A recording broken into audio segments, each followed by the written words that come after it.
এটপি বিশুদ্ধ খোৱাপানীৰ বাবে হাহাকাৰ কৰিবলগীয়া হৈছে পৰ্বতঝোৰাৰ নতুন গাঁও হাতীখাল পাথৰডুবি আদি গাঁও ৰাইজে মাটিত গাঁত খান্দি তাৰ পৰা সংগ্ৰহ কৰা লেতেৰা পানীৰে জীৱন নিৰ্বাহ কৰিবলগীয়া হৈছে গাঁওবাসীয়ে যাৰ বাবে বিভিন্ন ৰোগত আক্ৰান্ত হ'বলগীয়া হৈছে অঞ্চলটোৰ ৰাইজ অধিকাংশ পৰিয়ালে নিজাববীয়াকৈ খোৱাপানীৰ ব্যৱস্থা কৰিছে যদিও আন একাংশই আকৌ মাটি খান্দিয়ে সংগ্ৰহ কৰিছে পানী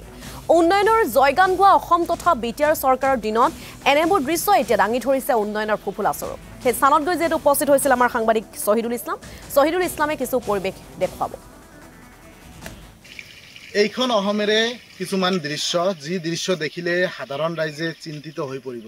কাৰণ একবিংশ শতিকাত মাটিত গাঁত খান্দি সেই পানী খাই জীৱন ৰক্ষা কৰিব লগা হৈছে মোৰ হতিতে যদি এই দৃশ্য দেখুৱাই ইয়া হল এটা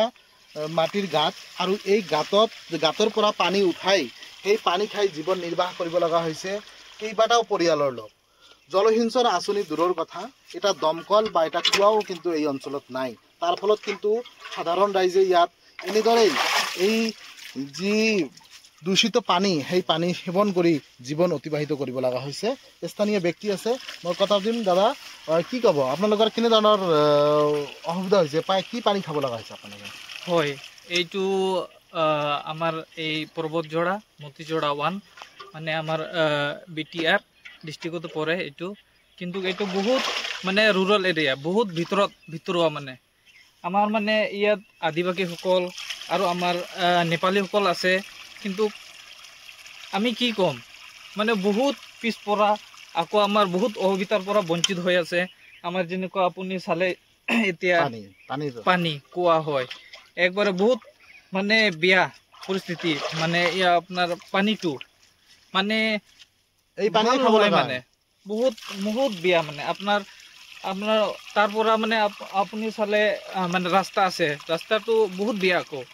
আমাৰ স্কুল নাই ইয়াত হস্পিটেল নাই বহুত কিছু এনেকুৱা মানে বহুত পিছপৰি আছো কিবা ওই প্ৰমোদ বড়ো চৰকাৰে বহুত উন্নয়নৰ কথা কৈছে আসলতে খোৱা পানীখিনিয়ে যোগান ধৰিব পৰা নাই সাধাৰণ ৰাইজক হয় এতিয়ালৈকে আপুনি চালে মানে পৰ্বতঝোৰা এৰিয়াত মানে আপোনাৰ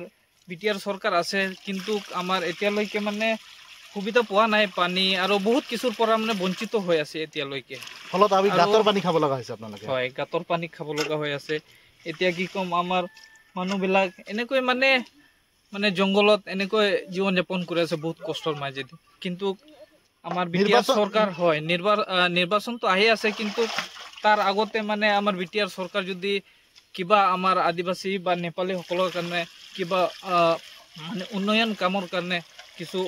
সুবিধা কৰি দিয়ে তেনেহলে আমি ভাল লাগিল কিবা খোৱা পানীৰ আঁচনি আছে নেকি এই অঞ্চলত এই বৰ্তমান এতিয়ালৈকে নাই একো নাই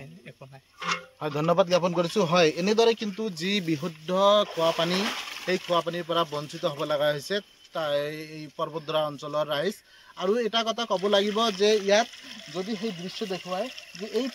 পানী সেৱন কৰিব লগা হৈছে আজিৰ যুগতো ফলত বিভিন্ন ধৰণৰ বেমাৰ আজাৰত ভুগিব লগা হৈছে এই অঞ্চলৰ ৰাইজ আৰু দাদা আপুনি কি ক'ব পানী কেনে ধৰণৰ পানি আমার এখানে তো যে মাটির কুয়া এখন খাওয়াই লাগবে মাটির কুয়া এখন জল নাই কুয়া নাই কল নাই তাহলে কি উপায় করবে এই পানিটা এই খাওয়া লাগে কিমান পৰিয়াল আছে কতগুলো মানুষ আছে এখানে আমার ঘরের সাত মিনা আছে হ্যাঁ একবারই 7 ঘর আছে 7 জন আছে আর অন্য বাড়ি আছে অন্য বাড়ি মিলা আছে ওই গিরা ওইরকম কুয়ার মাটির কুয়ার পানি খাইতে আছে এখন কল নাই যে আমার যে পানি সাপ্লাই ব্যবস্থা নাই পানি একটা আসলো এখন পর্যন্ত নাই এই যে কালি বসায় রাখছে আর নাই এখন পর্যন্ত পানি আসে না এটা পানি যে খান আপনাদের বেমার হয় না নাই হয় সময় বেমার হয় তাও খাওয়াই লাগে পানি না খেলে তো উপায় নাই কোন জায়গায় পানি আনবো এটাই পানি খায় ব্যাং থাকলে ও খাওয়াই লাগে আর না খেলে তো উপায় নাই ভালো কুয়া তো বানাবার পাই না আমরা সরকারকে কি বলবেন সরকারকে আর কি সরকার তো বলবে যে বলে সব পানি দেব কল দেব কুয়া দেব বলতে এই যে এখন পর্যন্ত দেয় নাই সবাই বলে কিন্তু দেয় না আৰু এয়া ভুক্তভোগী ৰাইজৰ কিছু প্ৰতিক্ৰিয়া বা শুনালে শ্বহীদুল ইছলামে তেওঁক এই মুহূৰ্তত আমি ধন্যবাদ জ্ঞাপন কৰিছোঁ।